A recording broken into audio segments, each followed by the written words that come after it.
Thank you. We are going to start this very important session on a topic that I think that Professor Mohamed Behnassi will introduce us to the concept. As I mentioned that, here there is, here we are warmer than here. So if you see us just with some problems, the water just falling down our face, don't worry, because the situation here is warmer than here with that. So we are going to talk about a very important topic, which is human security related to climate change. Is everything okay? Yeah. So which is a key topic now, and it will be a topic in the future, but not in long term, but in the short and medium term. And we're going to talk about climate emergency, human security at the center of the climate emergency on the road of the COP27. As you know, in 2 weeks, or else there will be the COP27 in Egypt. So where all the international community will meet to let's hope to make some steps forward in terms of climate change policies. But here we are going to talk about the topic of human security, and we're going to talk about this topic with Dr. Mohamed Behnassi. I think that I pronounced it correctly. Yeah. Thank you. She's a full professor at the Zor University of Agadir, and director of CERES, which is the Center for Environment, Human Security and Governance. The areas of expertise of Mohamed Behnassi include international law and politics of environment, environmental policy, climate change policy, and human security. He has published so far 15 books and 40 scientific papers, and made more than a lot of presentation, international conference. So he has served also as expert at IPBES, which is the International Panel on Biodiversity and Ecosystem Services, and also MedECC, and then I will refer to MedECC, and also at the National Council for Research, for Scientific and Technological Research in Morocco. And Professor Mohamed Behnassi is also an independent senior auditor on corporate social responsibility, if I'm not mistaken. And as I mentioned before, he has been involved in MedECC. MedECC. I don't know how many of you already know MedECC. You, okay? MedECC is I think that you should know. It's important that you know MedECC. MedECC is an open platform of scientists from all around the world working on climate and environmental change in the Mediterranean. It's an open platform. That means there is no link with, let's say, any political institution. But it is supported by the Union for the Mediterranean, the United Nations Environmental Programme for the Environment through the Plan Bleu. It is also supported by the government of France, the government of Monaco, the government of Catalonia, but this government only support the group, only try to finance it.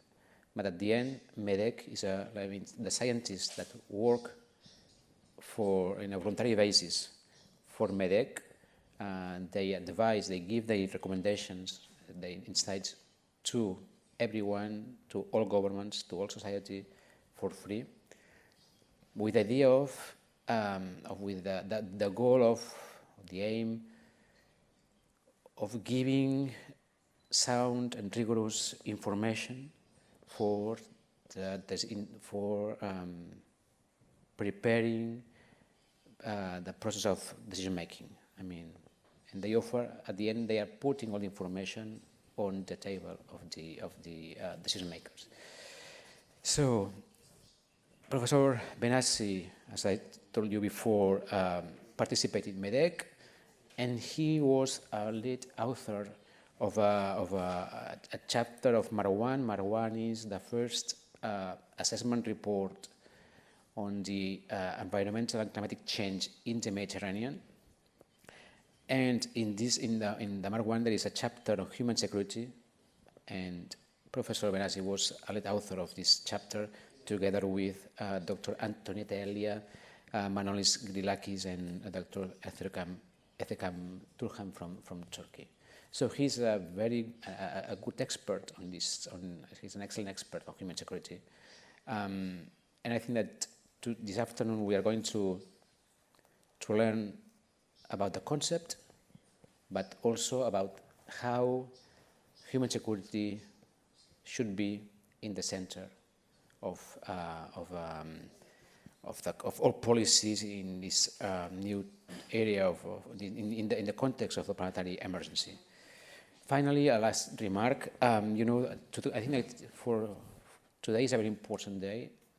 I don't know if you have listened or you have read in the newspaper that today the Lancet Countdown has launched its report on climate and health in Europe.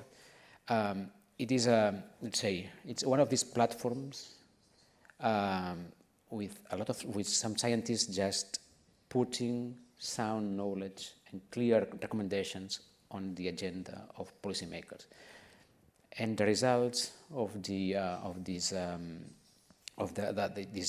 report that has been published today and that will be presented here on next Friday, all the information contained in this report is really very worrying.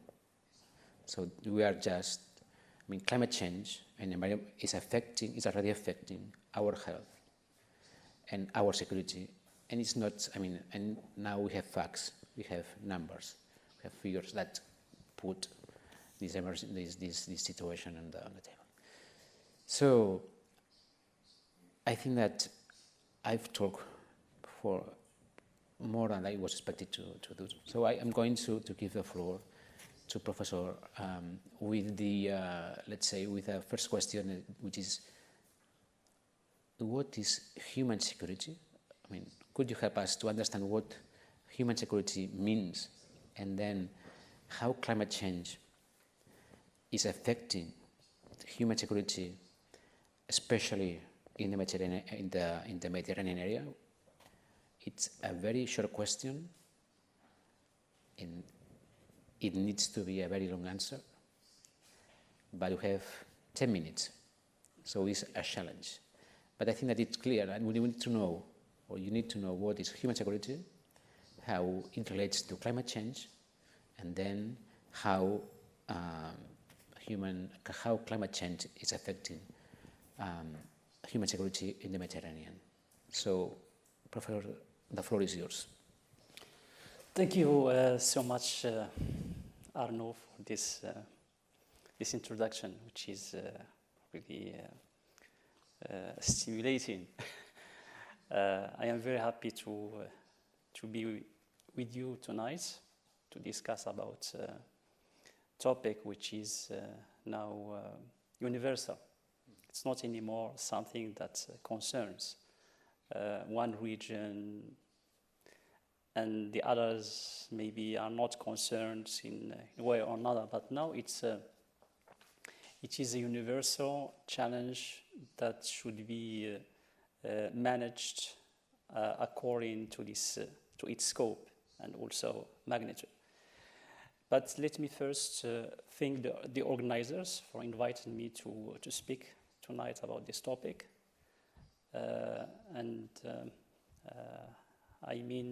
The IOMED, with whom I have a very fruitful collaboration for many years.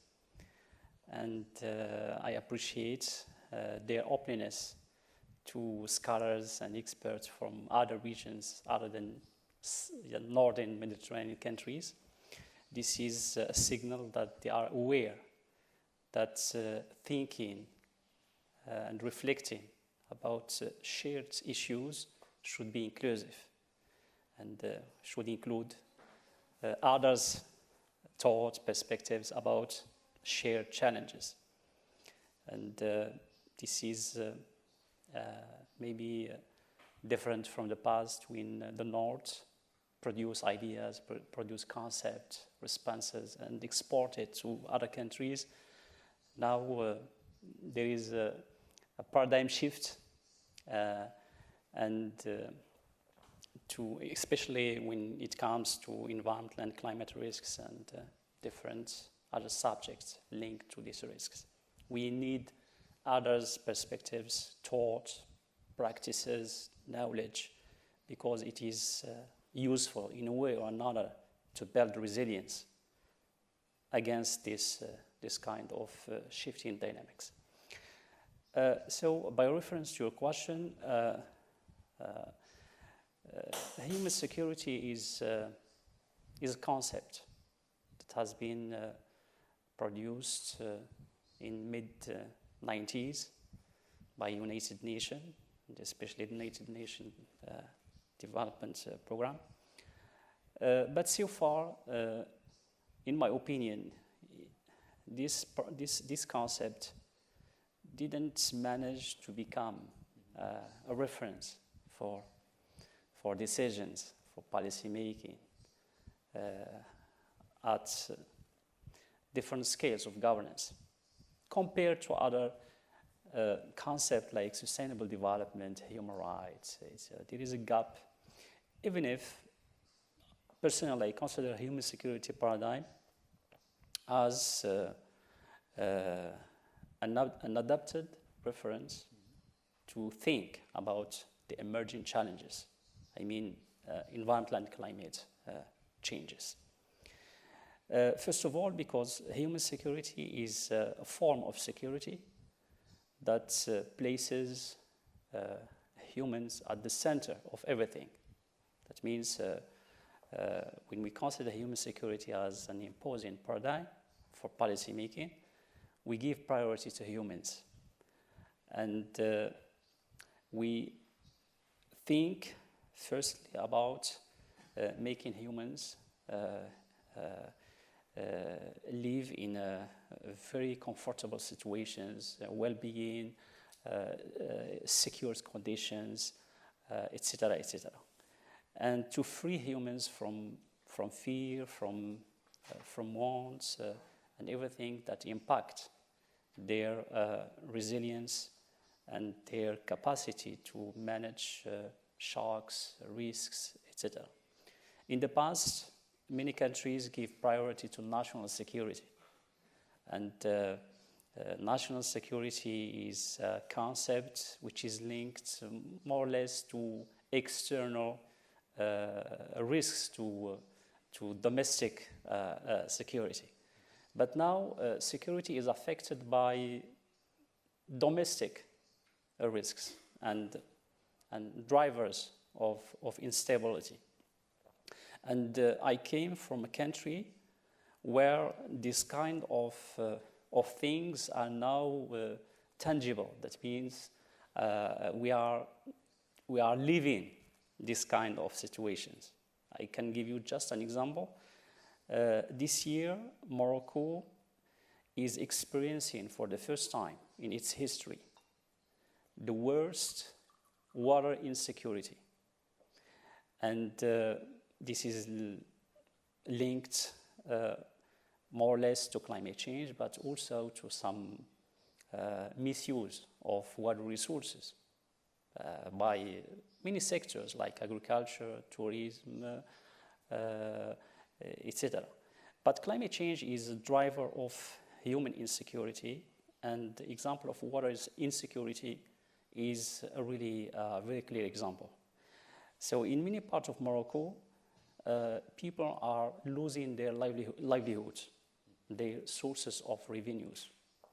Many activities are now impossible because they are linked to natural resources that are vulnerable to climate risks. So people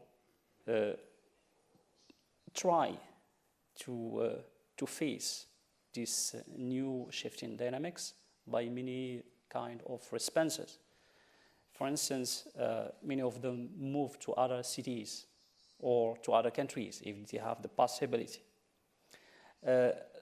Others try to stay in their lands or in different parts of Morocco, but sometimes they can engage in some illicit or illegal activities just to compensate the loss of revenues. Rural-urban migration is becoming a new dynamic, and this is creating new burden on big cities, especially on the peripheries of the cities. So people don't have enough opportunities, for instance, job opportunities or safety net opportunities, etc. So it's a new form of vulnerability that is created directly by climate change, which manifests itself through, for instance, the reduction of precipitations, extreme events like flooding, like the increase of temperature. For instance, many touristic areas in Morocco are not anymore touristic areas because of the increase of temperature. Tourists are not anymore able to cope with this increase in temperature. Some pastoralists in Morocco are now in conflict with farmers and with residents because of the shortage of grazing. So they try to adapt by changing their routes and by looking for water, and this creates tension on available resources. So climate change is affecting the sustainability of territories, of resources, creating water scarcity, and amplifying existing tensions or creating new ones. So the example of Morocco is not unique because there are many African countries and countries in MENA region that are suffering almost the same dynamics. So we are in a situation where we can speak about kind of discontinuities in terms of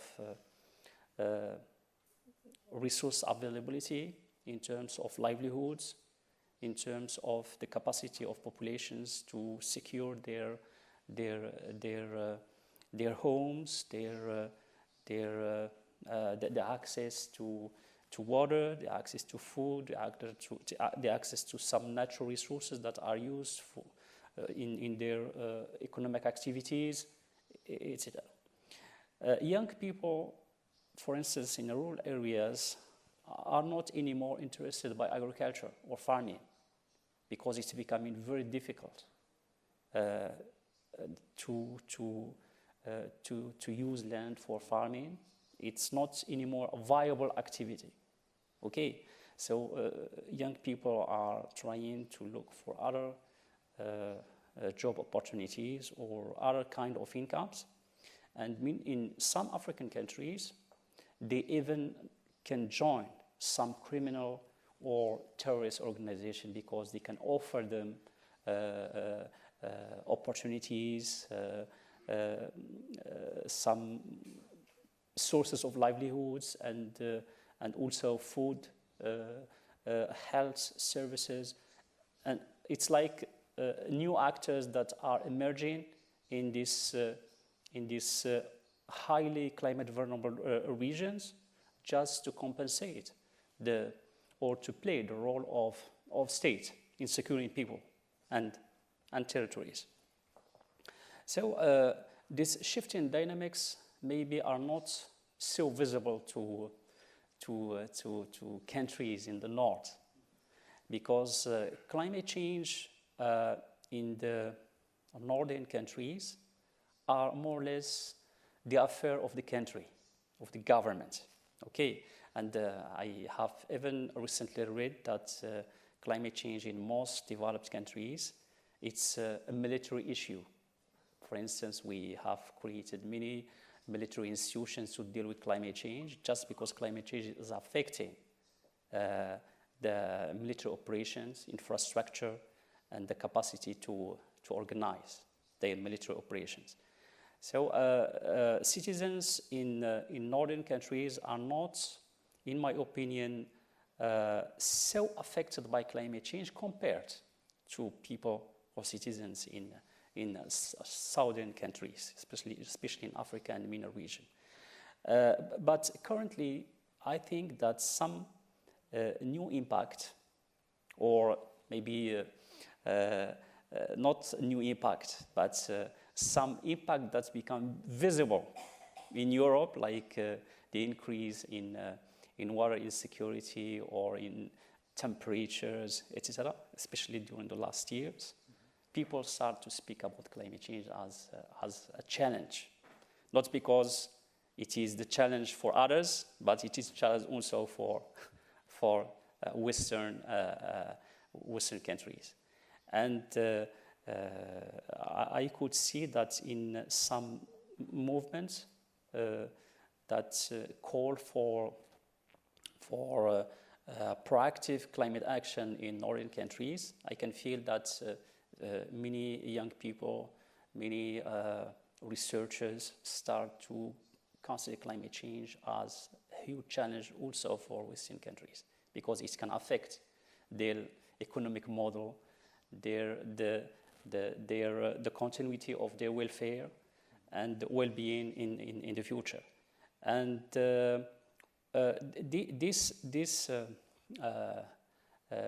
this new reflection about climate change in the Western countries is also indirectly linked to the impact of climate change on non-Western countries.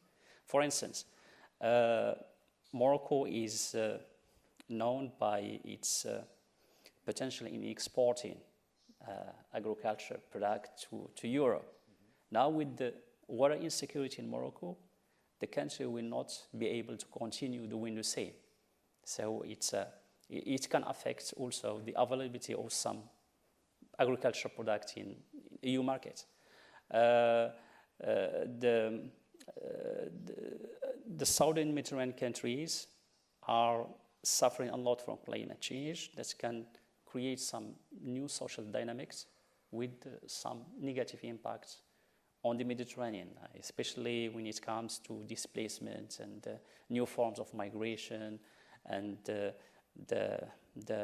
imperative to secure borders against some induced risks or generated risks by this kind of this new kind of migration.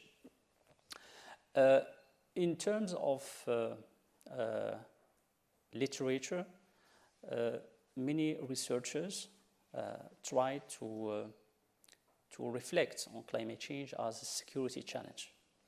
And there is what we call the initial generation of researchers who consider climate change as a security issue, and it should be managed according to this aspect. That means climate change can affect the security landscape, and potential responses should be based on this perception of climate change as a security issue. This is what we call the securitization of climate change. But there is also another trend which is not proactive. That means which try to consider climate change as just a factor among others. It can sometimes be amplifying some existing tensions, some existing risks, but in itself, if we isolate it, it's not a security issue. Why? Because so far we don't have sufficient empirical evidence that prove that climate change can trigger for instance, violent conflict or insecurity issues, etc. In most cases, climate change combined with other factors can generate this outcome, but in itself, it's not sufficient. I can give you an example. There are some studies which focused on the case of Syria or the Lake of Chad or the Sahel, which consider, for instance, climate change as a driver of terrorism, of displacement and conflict. But these case studies, which are more or less very localized, couldn't generate robust evidence, scalable, that can orient policymaking in the future.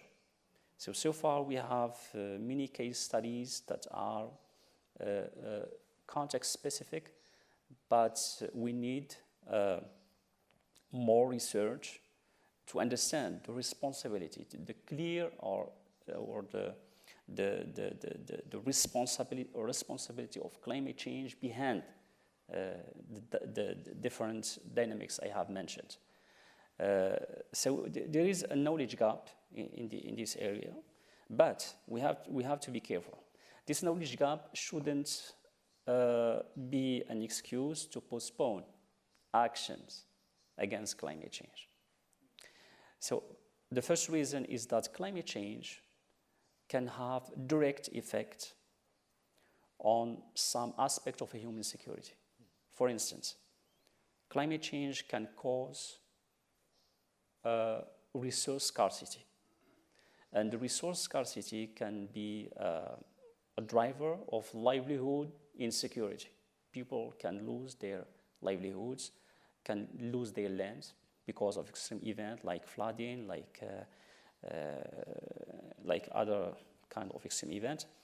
And these can push many people to take decisions as adaptation decisions. So adaptation decisions vary according to cultural context, political context, the existing incentives, for instance, to maintain the links between people and the land, or to migrate to other regions, etc., etc. So climate change can have direct effects on some aspect of a human security. And climate change can also have indirect effects on many aspects of a human security. So in both cases, climate change is responsible of some effect on human security. So researchers in both trends recognize that climate change is responsible in different ways. So in most cases, they recommend some what we call no-regret measures or responses that can be taken immediately because the medium or long-term effect will be positive in most cases. For instance, climate vulnerable countries can invest in development, can invest in building resilience, can invest in inclusion, because adaptation and resilience is based also on inclusion, democracy, human rights, recognizing, for instance, local knowledge, gender approach, etc. So when we invest in this, the outcome will be very positive, whether it is linked to climate change or not.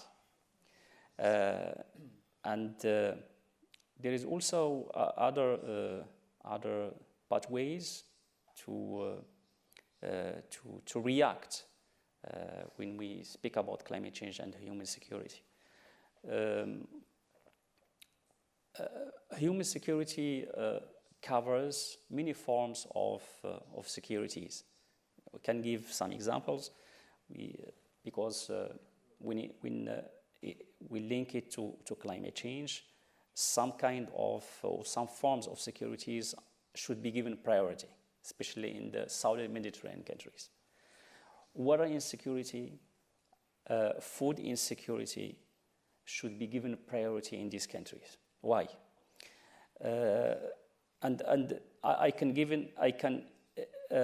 even give priority to food security, because this form of security can trigger many risk dynamics, and the existing empirical evidence shows that in many countries, food insecurity can generate in cascade many other risks.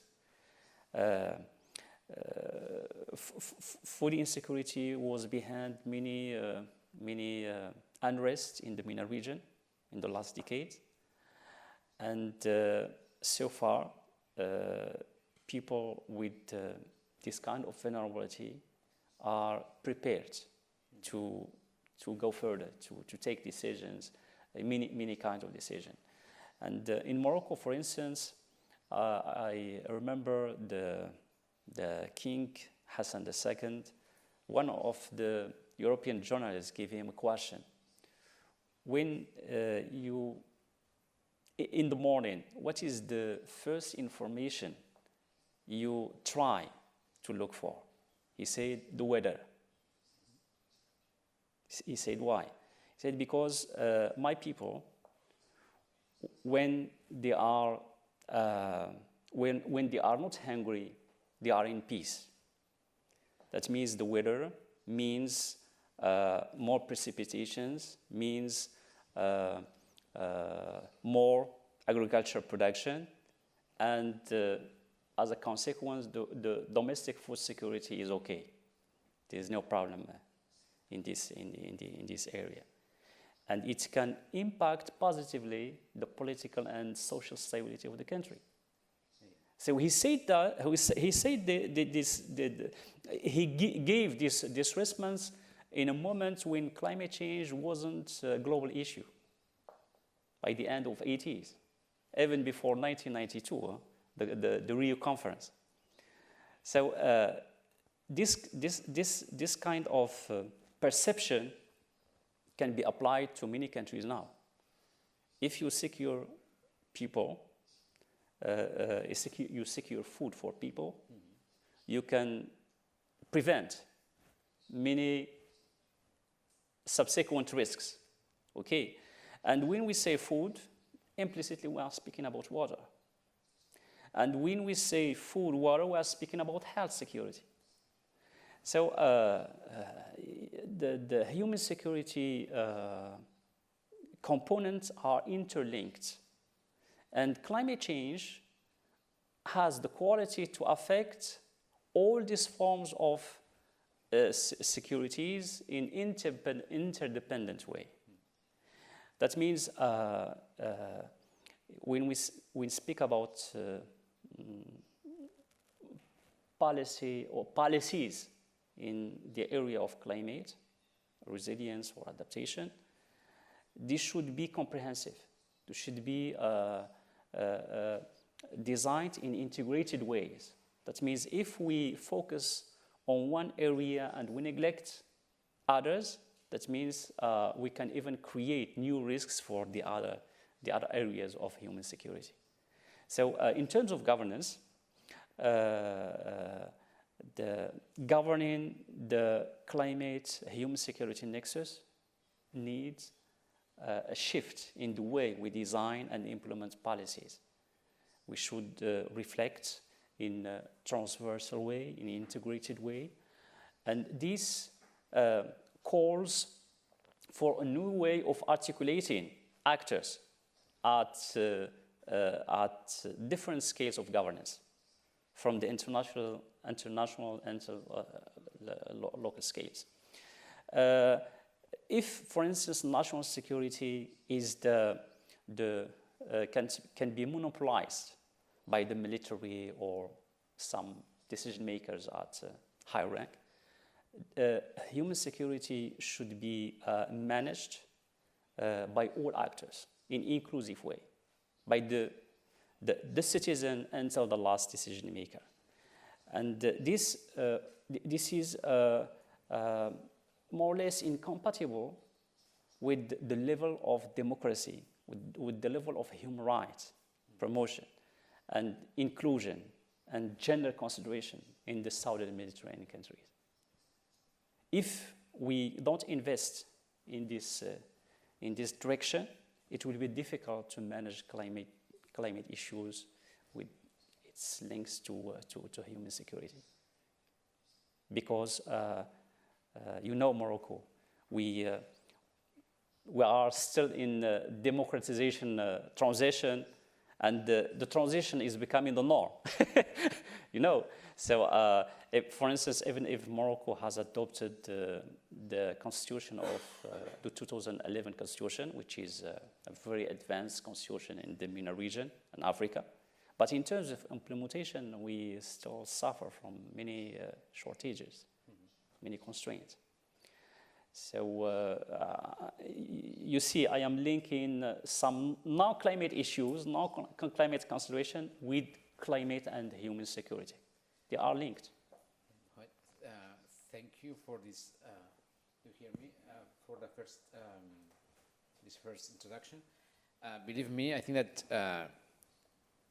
also in the north of the Mediterranean, we are discovering that we are fragile in terms of climate change. I mean, especially this summer, we have discovered that we were, I mean, everywhere in all European countries, we have had water shortage. You know, and I think that for me, this summer, the positive, my positive message from last summer and this post-summer, because we are still we don't know if we are in summer or in fall, because it's. But the main message from this situation is that all European countries, including the northern countries, have realized that they are fragile, because at the end we thought that in the Mediterranean, normally the problem was in the Mediterranean. So for instance, in the formulation of the European directives, there was always the situation that the discussion or tension between the central and northern countries and the southern countries in terms of water, etc. And it was always a problem. I mean, this is a problem of the southern countries, so this will not affect us. So there was, let's say, a focus from the Nordic and the Central European countries. The vision was completely different from the south, and now they are discovering that when we talk about water shortage some years ago, it was not a joke. When we talk about the problems with, let's say, the food crisis linked to climate change, linked to water, it wasn't a joke, because now they are suffering from all this, including France. France, one of the the nuclear a country with nuclear powers. How to say that? I'm looking to you. How do you say the nuclear plant? I mean, now they have discovered there is corrosion in the plant, and then that they cannot refrigerate the plants because there is no water in the rivers, and the water is warmer than it was before. So there is an enormous problem. So at the end, I think that, and it's hard to say that it's positive, but the positive side of the situation is that we are discovering the insecurity linked to climate change. And perhaps the question for me would be, do you think that putting human security in the center of all policies could help us, could help governments at all levels and society to move forward to a more, let's say, how do you say, a more brave or more ambitious climate policies. I mean, because at the end, now we are affecting people. We are talking about people, about food, about the fundamentals of society. So do you think that if we put human security in the center, perhaps we are going to get positive reactions and transformative shifts from governments, or not? Okay, thank you. Let me first add one information, because it makes difference between the north and the south. Mm-hmm. In the south, most people are, in the meantime, victim of climate change, mm-hmm. and the first responders to climate change. In the north, mm-hmm. we can say that ecosystems and populations are starting to be affected by climate change, okay? And the impacts start to be visible, okay. Mm-hmm. both to populations and to decision makers, compared to the past. Mm-hmm. But there is still a gap in terms of vulnerability, in terms of exposure, in terms of the kinds of risks, mm-hmm. between the north and the south. So by referring to your second question, we know that there are many challenges that are at the heart of some policies, but in terms of impact, there is a certain gap. Okay, and before speaking about climate issues and human security, let me refer to environmental issues. Mm-hmm. We all of us know that from 1972, the first World Conference on Environment in Stockholm, mm-hmm. we have adopted some decisions to go ahead. 1992, we have adopted many conventions and declarations. Many countries around the world adopted many policies, constitutions, where we can find some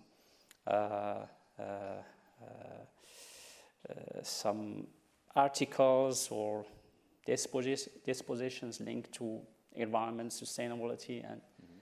But in terms of impact, there is a gap because the global environment is suffering.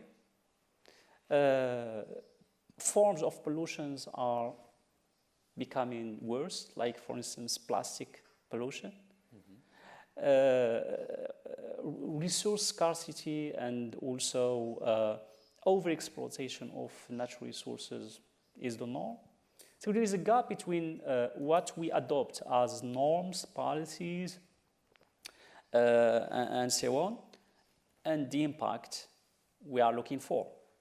So I think if we don't change the way we govern these issues, even if we adopt climate policies at all levels, maybe we can keep a gap between what we want to do and what is being done on the ground.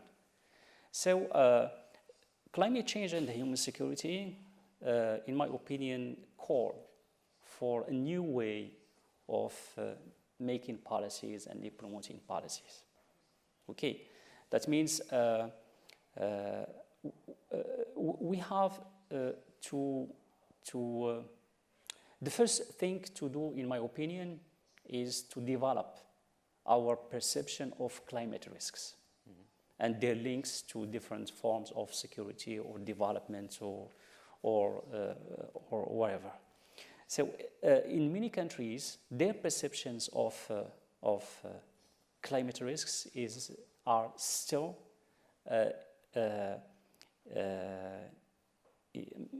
more or less in a gap if we compared them with the existing literature. For instance, you know that the IPCC is publishing many assessments in cyclic way, mm-hmm. but there is a gap between what is published by IPCC, the output of IPCC, and also our perceptions and also the decisions made at all levels. Okay, there is a gap. So this gap, in my opinion, is linked to our perception of the risk. And there are many scientists who compared the climate crisis with COVID-19 crisis. And they found a huge gap between the ways we have managed the COVID-19 crisis and the way we are managing climate crisis. It's not a question of resources. It's not questions of our ability to do or not to do. But I think our perceptions of the two risks are not the same. For instance, I can give another example. The current war have pushed many countries to provide some support in different forms. Mm-hmm. Climate change is still not an area which mobilize the superpowers, which mobilize offenders. It is mobilizing scientists, it is mobilizing civil society actors around the world, it is mobilizing some business actors, but it is not mobilizing the centers of power who have the centers who have the financial power, who have the decision power at the global level. So I think if we change the perception, our perceptions about climate risks and their links with human security, maybe it will be a first start to go ahead. The second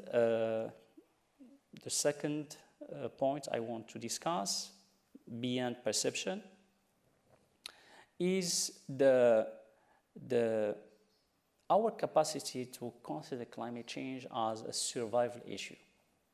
In my opinion, it should be considered as a survival issue. Why? Because in the past, we used to consider it as an environmental issue like others. And based on this way of considering climate change, we behaved during the COPs or at domestic levels, etc. To confirm this, let's take the mitigation potential of developed countries. Even if developed countries know very clearly that to stop climate change, we should revise our development model and take robust decision in terms of cutting emissions, because this is the main action to be made. Mm-hmm. Even if we adapt to climate change and we continue emitting the same quantities of carbons, we are just making the monster bigger.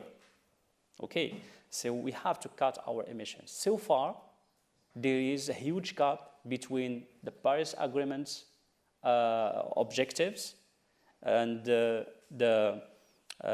nationally determined contributions of countries and the mitigation potential. So you can see that there is a huge gap between what should be done. Everyone now has an idea about the goals, objectives, and the deadlines and the tipping points, etc., etc. But in terms of action, there is a gap. This gap is affecting also developing countries, because these countries have some specific needs. For them, what is more important is to face climate risks and to build their resilience through, for instance, adaptation, development, fostering human security, etc. So they need resources to do that, because adaptation is very costly. And there is a report published by the United Nations Development Program, who mentioned that the cost of adaptation are increasing, and in in the coming years, many countries in the south will be unable to satisfy their needs in terms of adaptation. So the north is invited to make promising actions in terms of funding.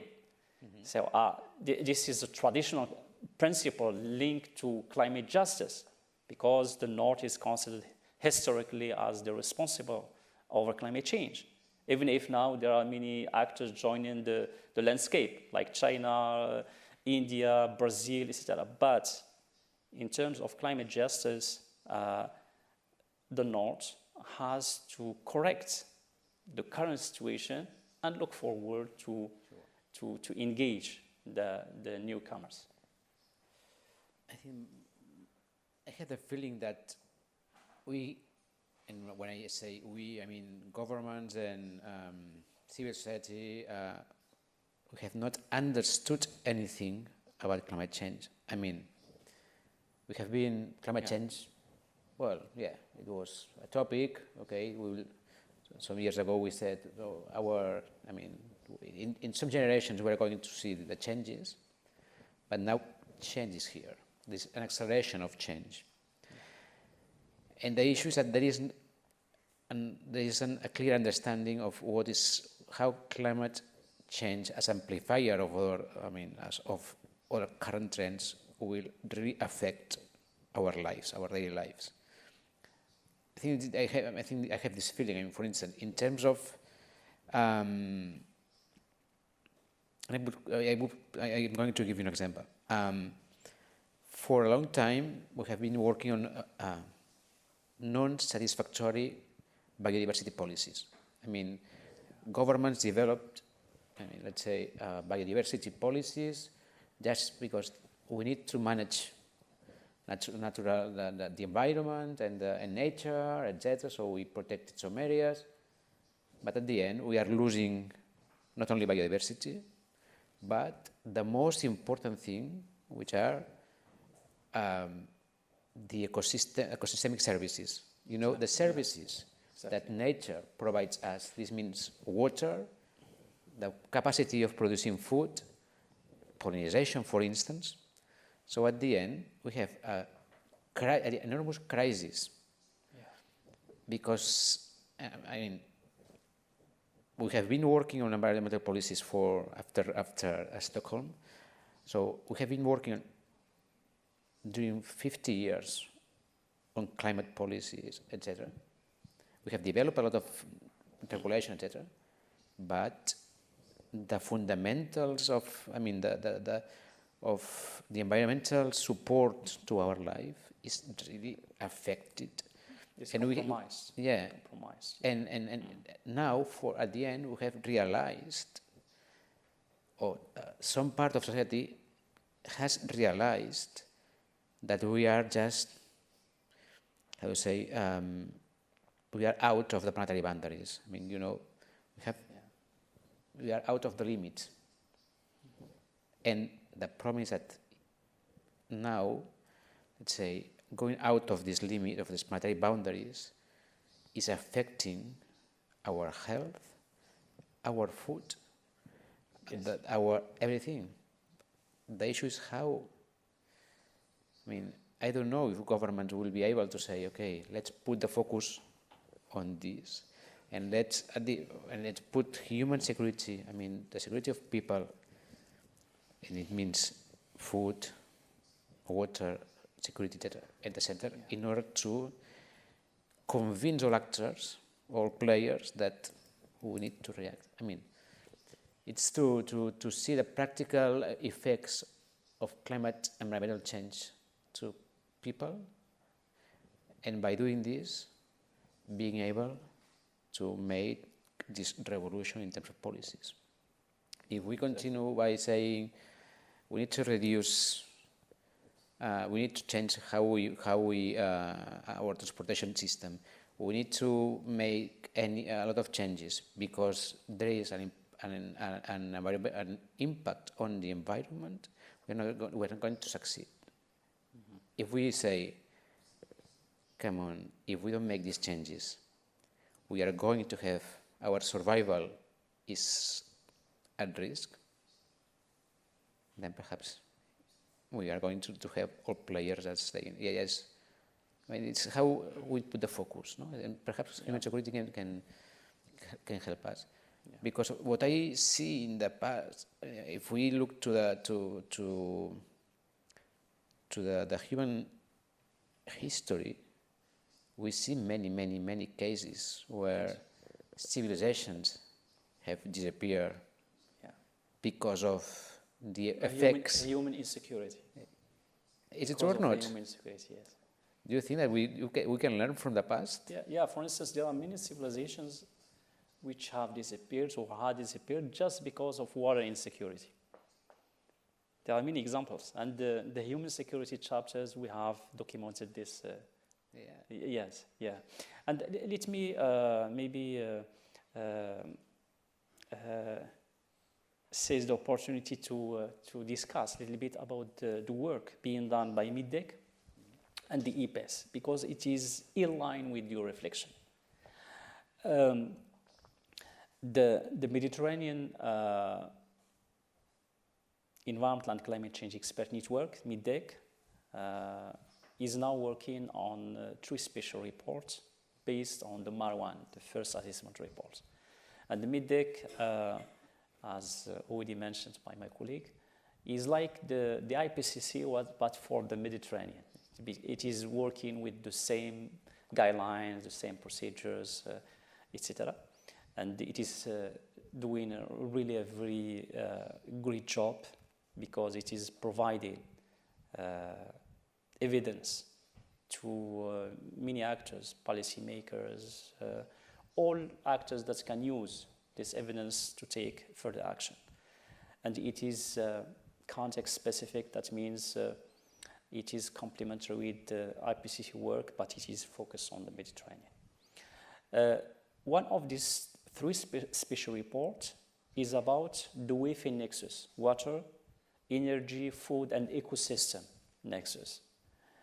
And this special report, which will be released by the end of 2023, is being shaped according to this perspective. That means behind the report there is human security and climate change. Okay, even if we don't speak directly about human security. But in this report, what is really fantastic is that we discovered during the scoping assessment that the 4 areas of the nexus, water, energy, food, and ecosystems, are highly interdependent. We can't go on managing these areas in silos independently, because this may create trade-offs for other sectors of the nexus. So within this chapter, we tried first to define this nexus within the Mediterranean area. What does it mean by the within nexus in the Mediterranean? And the question is really philosophical and very substantive, because when you move to other regions, for example, like Asia, Latin America, or North, the nexus may have other meanings, other ramifications. But in the Mediterranean, we discovered that, according to available literature, that the nexus is highly relevant for future policy making in the area of climate change and human security. The other parts of the report will focus on drivers, impact, and the governance issues. The last chapter is focusing on governance, because we believe that a good governance of the nexus in the future can be leverage for change. And the governance here is not perceived just as policy making, but we are perceiving governance as a system which is based on multi-scale. It's a multi-scale system. It's multi-actor system, and also multidisciplinary and so on. So it's like we, implicitly in the report, we are also shifting in terms of our perception of governance system. And the second report is also linked to human security and climate change. Is about the climate migration nexus in the Mediterranean. It is really a very promising report. It's also a report on coastal areas. Yeah, the third one. So this is a dynamic being done in MedECC.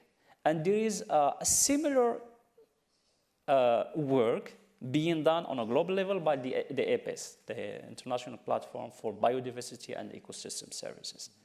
They are focusing almost on the same nexus, but they decided to add the health component to the nexus to address health as different components, because COVID-19 has taught us that health security can be undermined, endangered by our inability to govern environmental and climate issues in the future. That's why health should be managed in the future according to new perception. That means placing health at the center of a large nexus, not just a medical perception of the health. So this two kind of works being done now are joining your reflection.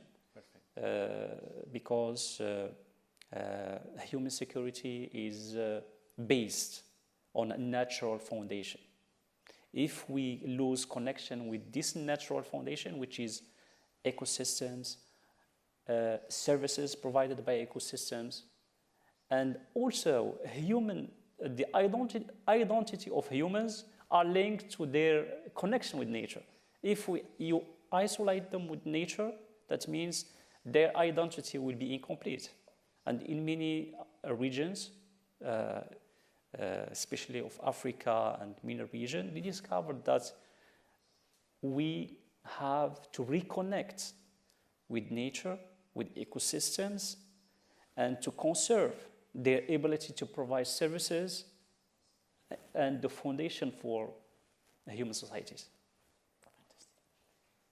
I think it's time for opening the floor to the audience, and perhaps we're going to lose a point, which is migration at global scale, because it will be also a topic now, but we can stay here until 9 o'clock or 10 o'clock, because now I remember an article just published this summer in The Guardian that say, Europe, be prepared, because climate change will be one of the, there will be a massive migration from the south of the Mediterranean to the north because of climate change and all the problems in terms of food, water, scarcity, etc.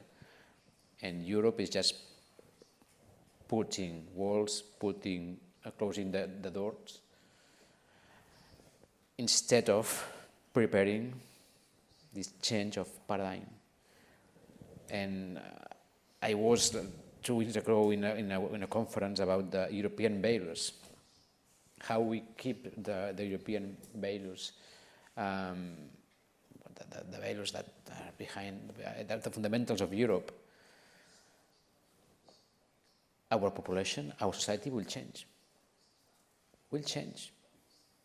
If this migration, this large-scale migration, is real, everything will change. So, at the end, there are many, many points that we could start just talking and talking and talking, but let's give the floor to the audience, and I see one person there. Endavant. Si es potser el micròfon.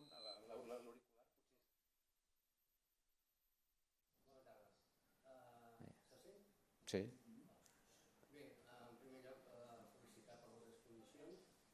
Perdó, que hi ha alguna coseta... No. Jo crec que és el micròfon que no està encès. La tecnologia sempre ajuda, menys quan falla. Molt bé, gràcies. Ara sí. Bé, hi ha un tòpic molt popular que diu que som massa gent al món. I afegeix una cosa. Som massa gent al món.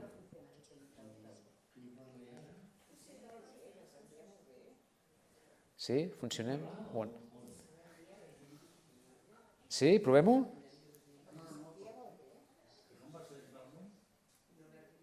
Sí, continuï, segueixi. Hi ha un tòpic que diu això, que som massa gent al món i que això inevitablement portarà a guerres que eliminaran milions de persones. Això és molt popular, sentim. Jo no hi estic d'acord, sobretot la segona part, que és la part cruel de dir que es morin milions de persones perquè siguin uns altres per nosaltres. Però una consideració i una pregunta que és una juguesca. No, un moment. No se sent? Un moment, que és que hi havia un problema... Ens en sortirem, Ens en sortirem. No, hi havia un tema de traducció, però no patiu. Si estem intentant lluitar contra el canvi climàtic i tot plegat, ens hem de sortir amb aquest tema de traducció. Sí? Tornem a provar? Si aquest senyor traduint és una meravella. Sí? Tornem a repetir la pregunta perquè el professor... El tòpic diu, som massa gent al planeta... Yeah, I think it works. Un moment. Funciona o no funciona? Fem-ho bé. Vinga, tornem. Comptem a 0. Temps mort. 1, 2, 3. Yes, let's start. Va. Un tòpic diu, som massa gent al món i això durà inevitablement a guerres que ha d'eliminar milions de persones. La segona part és molt cruel perquè sempre se suposa que han de morir uns altres i no nosaltres. Però hauran sentit aquest tòpic. Aquí hi ha una part demogràfica que a mi m'interessa d'això i volia al final fer una pregunta com una juguesca. És a dir, les situacions demogràfiques en principi són molt desiguals. Per exemple, tothom imagina que les multituds estan a l'Índia, però la gent no sap que a Holanda la densitat de població és igual que la de l'Índia. Però, clar, la imatge és aquesta. Vull dir, els poblats són nosaltres, o la població del Brasil no té una densitat com la població d'Europa Occidental. Llavors, hi ha països que tenim el problema de l'envelliment, com pugui ser Espanya, Japó, etc. Vull dir que les situacions demogràfiques són diverses. Un cas concret, Xina ja té o tindrà un problema d'envelliment de la població. Som 7.800 milions de persones, si no estic mal entès, 8.000 està al caure, i hi ha qui diu que el planeta Terra dona per 10.000 milions de persones. Per què? Perquè el problema de la fam no és un problema de producció, sinó és un problema de distribució. El problema de l'aigua, 3/4 del mateix. I això també està relacionat amb tot un problema de desigualtat social. Qui té els recursos, qui mana, qui no mana. La juguesca és... Perquè, és a dir, hi haurà, crec jo, unes inèrcies. La inèrcia del canvi climàtic, encara que hi posem remei, la inèrcia segueix. La inèrcia del creixement demogràfic seguirà perquè hi ha països on la població està concentrada en les edats fèrtils. Vaig a la pregunta. Vostè considera que l'horitzó dels 10.000 milions de persones, tinguent en compte aquestes dues inèrcies, és factible? Sí o no? Gràcies. Quart d'hora per acabar, dèiem 7:45, més o menys. Sí? Per tant, podem fer alguna pregunta més, llavors the idea is to make some questions and then you can answer. So the idea is we can collect some questions and then you can answer to different questions. But I think that you need a paper to remember the questions. Two, three questions. Yeah. The first one would be on population. Teníem aquí darrere i no aquí davant. Okay.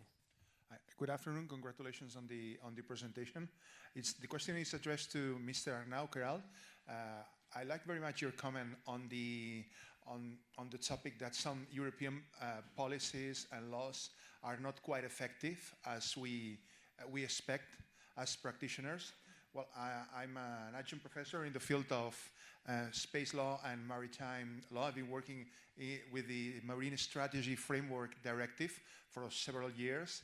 And the example I have from that directive is that directive set the year 2020 as a year to have a global status, a good environmental status.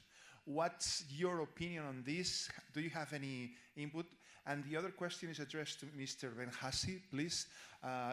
What do you think of the use of technology such as satellites and drones, all these new coming actors to protect the environment? And if you could provide us with an example you consider. Thank you very much. Perfecte. And then a third one here. Okay, tenim dues més. Let's do something. If you want, we can. There are 3 questions. Okay, so we start with one here. And then farem aquestes preguntes. Aquesta serà la tercera pregunta, respondrem i llavors respondrem a les dues preguntes, la teva i l'Andua. Thank you very much for such an insightful presentation you have both given this evening. My question is for Mr. Behnassi, yes, okay. As a peace activist that I am, I represent a peace organization here in Catalonia who works in disarmament campaigns and who is doing lots of advocacy work to make the Spanish government, the central government, to sign the disarmament treaties, which would so much help in gaining what we understand globally as human security. Because when you were describing the concept of human security, you also mentioned to be free from fear of wars. So for us, working for human security as opposed to armed security is very important. And my question is, how could we relate and work together with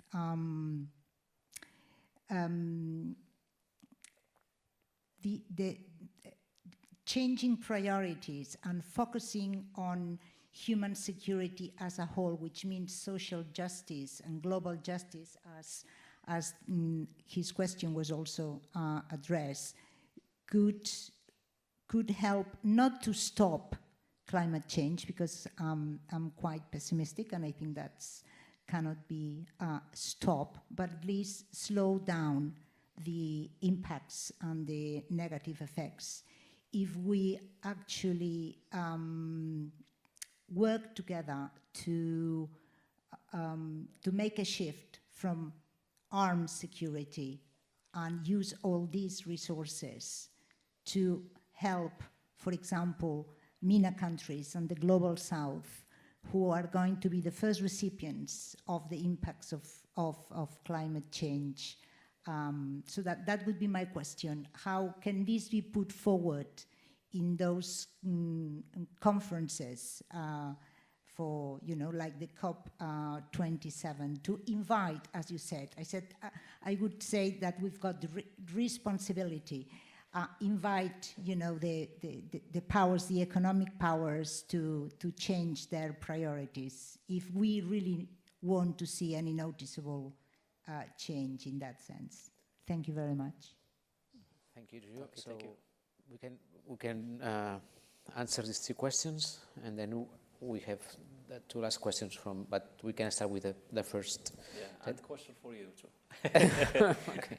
Okay, I am very happy that this dialogue has stimulated the many questions from the audience in interactive way. let's start by the first question. I think that climate change has managed to stimulate new forms of thinking or regenerate some old thinking like Malthusian approach, okay, and the Malthusian theory. There is a new Malthusian theory that said that demographic growth is one of the drivers of climate change. So if we want to reverse the problem, we have to consider demography as a solution, a possible solution. In my opinion, and this is maybe not just a scientific point of view, but sometimes it's linked to your convictions. We know that when we mention the population growth as a problem, in most cases, we are speaking about the global south. We are not speaking about the global north. In most cases, implicitly or indirectly, we are meaning the global south. But let's think in quantitative way.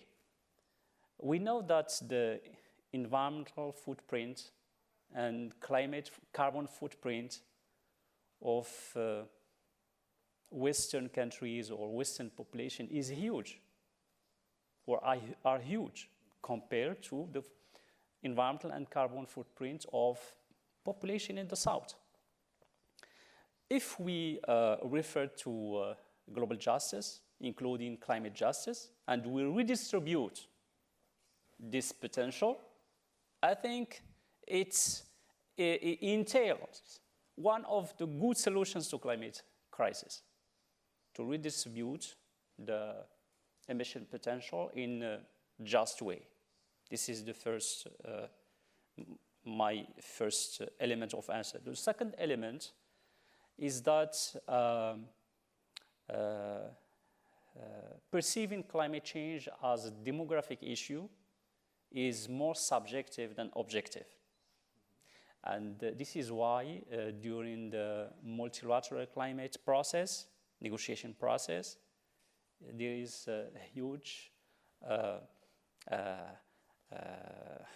there is a lack of compromise between the global north and the global south about, for instance, the carbon credits and this market, how to distribute this potential over countries. For instance, China, India have called for considering the per capita potential instead of the what we call the domestic income, the national domestic income capita. So even in the negotiation process, this kind of considerations have caused a mismatch between the positions of the global north countries and the global south countries. And so much decisions taken so far are unjust, in my opinion, because they didn't refer to climate justice and the redistribution of the carbon emission potential of the planet. So it's a political issue. And in my opinion, a planet with 10 billion people can be sustainable. Let's talk about the access to food. The current food crisis and also the last food crisis in 2007-2008, they are not linked to a shortage of food, a problem of food production. Because what is produced now as food in the global term are sufficient to feed all people in the world in very acceptable ways. But it's problem of access, distribution, problem of governance, etc. And we don't also forget that a large part of the food, instead of going to human consumption, is dedicated to other uses like biofuel production, some industrial processes, etc. So, food is linked to water. That means if we redistribute food in just an equitable way, we can also redistribute water in equitable way. So it's not a question of resource scarcity or food scarcity, and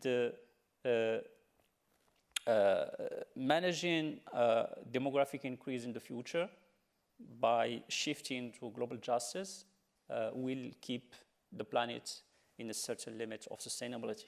But in the meantime, it would be irrational from our side to defend an ongoing demographic growth without any limits or limitations. It should be rationalized in different countries because scientifically speaking, we are starting to reach some tipping point in terms of resource availability, in terms of ecological balances. So we have to manage our demography in line with the capacity of the planet to sustain this growth in the future. But for the time being, it's not a problem of demographic growth.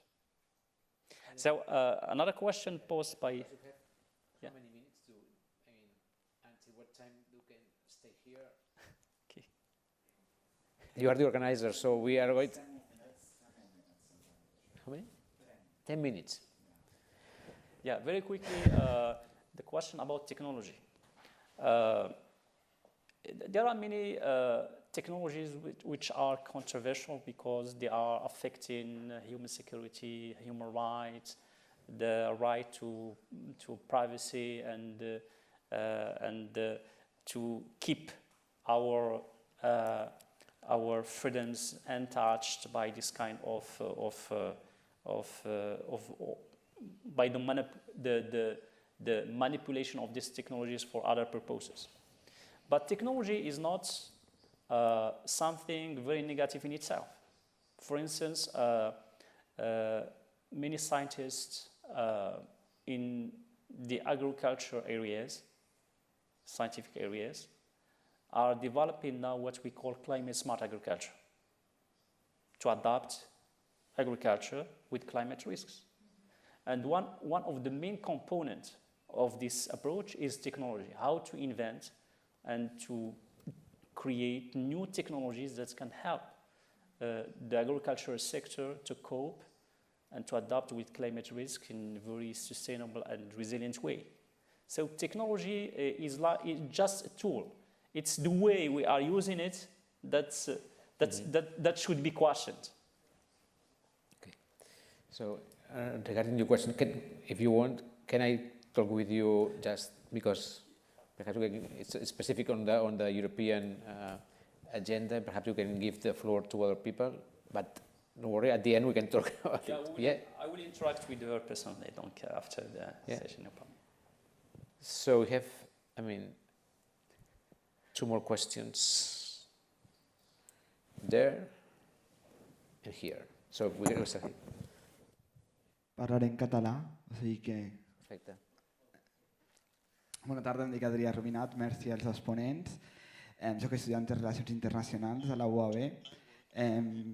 Estic bastant interessat en el tema sobretot dels refugiats climàtics i sobretot també quina alternativa tenen les regions agràries que no es poden dedicar al 100% com ho feien a les explotacions agràries i ramaderes. Llavors la meva pregunta seria quines alternatives hi ha per a aquestes regions per no veure's abocades a una migració cap a les ciutats i posteriorment, si es donés el cas, cap al nord global. Merci. Gràcies. I aquí davant. Aquí. Just to conclude this dialogue that was entitled On the Road to COP27, I would like to know what are your expectations both of you, one from the north, one from the south, on the COP27 that will take place in Mediterranean countries in 10 days. Thank you. You can start with the first answer, with the first question, and then we go to the COP. Okay. Yeah? Climate refugees, or refugee as a concept, is still the subject of scientific debate. But in the policy arena, it's still rejected, a concept rejected by decision makers in many scales. Even if the United Nations organizations that are involved in this area are starting to be more receptive, are starting to accept the discourse about climate refugees. But the problem is that so far it's difficult to include this concept in international law. Very difficult. Why? Because it is faced with a certain resistance from many countries, especially from the global north. One of the main arguments given by this country is that climate refugee principle will be a new source of responsibilities and a burden for the global north, and also it can be a way to legitimate or to accept new forms of migrations that we can't master, we can't control. So, if you remember the last migration crisis from Syria to Europe, it can be given as an example, because it's very difficult to distinguish between a climate refugee and a terrorist and a political refugee. There is still a certain confusion in making distinction between this status of refugees. But on the ground, I think there are many NGOs, many scientists, and many social movements, and also many programs funded by donors and also United Nations that are trying to manage this kind of migrations in many parts of the world, because there are factual events that are triggering this kind of migration in Pakistan, in Syria, in Sahel, and in some regions that are victims of extreme events. So how can we manage this emerging phenomenon in a context characterized by a normative gap on international level and also on domestic levels? In many countries, we don't have policies or laws regarding this kind of migration. Okay. But it is ongoing, and things can move further because, first of all, the IPCC report started to mention it in last report. Many security organizations started to make assessments and to produce reports on this emerging phenomenon.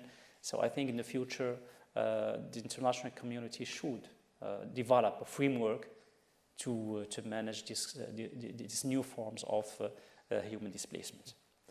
And regarding the last question, personally, I am more or less in line with the agenda of the COP27 presidency. I have read their agenda and I discovered that they are focusing mostly on moving to actions, because we have already taken decisions regarding objectives, how to the different kind of responses, the needs in terms of funding, who should do this and who should do that. So now I think we have to move to actions, and these actions should be oriented to meet the needs of the global south. That's why, for instance, Egypt is defending, for instance, a huge investment in resilience and indirectly investing in adaptation.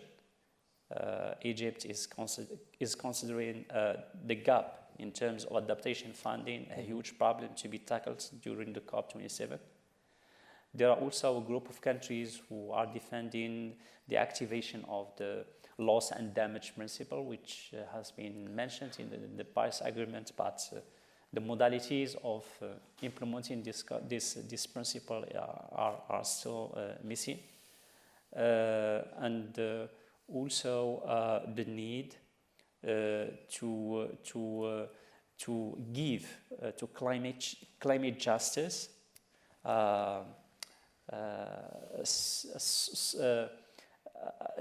new forms of implementation, because so far it's just principle, but the countries in the global south are waiting for some tangible actions that are oriented toward the fostering of global climate justice. Okay. Then, from the Mediterranean point of view, I think that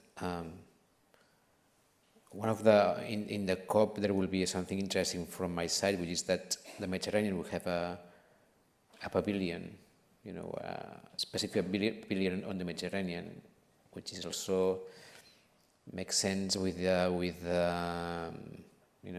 idea that in the last IPCC report there was for the first time some specific chapters on the Mediterranean. So the Mediterranean, which is a hot spot in terms of climate change, appears, has a space in the IPCC report as a specific, a very sensitive area, a very vulnerable area, and there will be also a space for joint reflection, for joint action in the Med Pavilion. Then the issue is what will happen in the Med Pavilion. There are many side events there will be, but at the end it's putting the Mediterranean from a political point of view and from it's important to position the Mediterranean there. For me, this is an important point. Regarding one of the points that we had in Glasgow, that at the end, all the commitments were, what we saw in Glasgow, and I think that we are losing people. So I will ask, I will answer your question only to you because we are losing everyone. The point is, the progress that was, let's say, shown by member states in Glasgow was quite weak.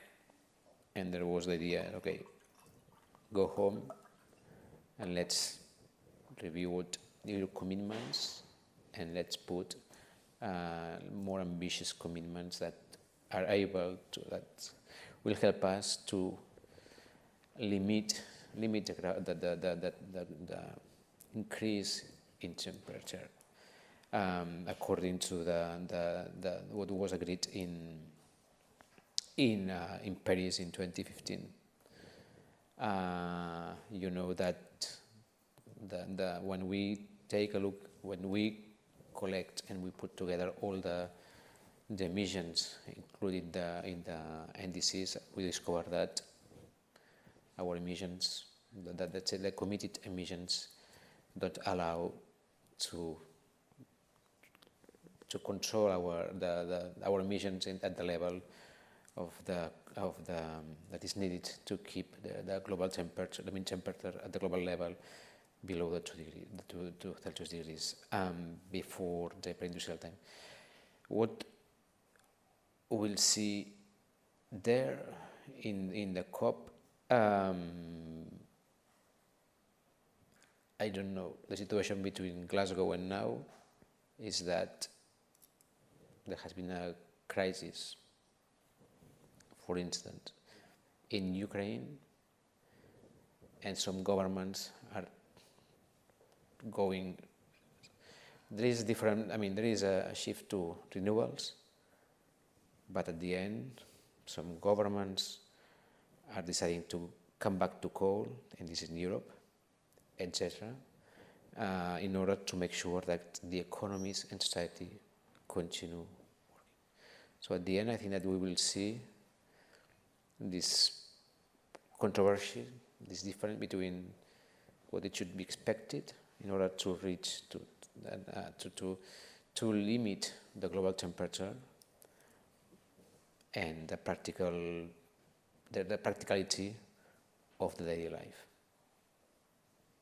So I think that I'm interested in knowing what let's say the coherence between what was approved in Paris in 2015, which was difficult to be achieved, and the situation post the global crisis we have now. I'm quite, frankly speaking, let's say, I don't expect too much from this. Skeptical? I am skeptical, let's say it like this. I'm quite skeptical about what's going on,